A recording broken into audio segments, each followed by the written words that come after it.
ಚರ್ಚೆ ಮಾಡಿ.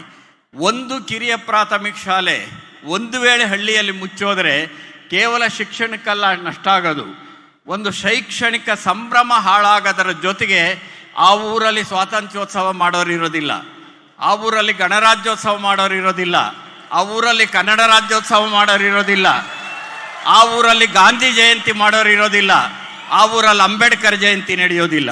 ಅಂದರೆ ಒಂದು ಶಾಲೆ ಒಂದು ಹಳ್ಳಿಯಲ್ಲಿ ಇರುತ್ತೆ ಅನ್ನೋದ್ರ ಅರ್ಥ ಏನಂದರೆ ಅಲ್ಲಿ ಶಿಕ್ಷಣದ ಸಂಭ್ರಮವೂ ಇರುತ್ತೆ, ರಾಷ್ಟ್ರೀಯ ಹಬ್ಬಗಳ ಸಂಭ್ರಮವೂ ಸಹ ಇರುತ್ತೆ. ಈ ಮುಖಾಂತರವಾಗಿ ಶಿಕ್ಷಣದ ವಾತಾವರಣವೇ ಬದಲಾಗ್ತಾ ಇರುತ್ತೆ.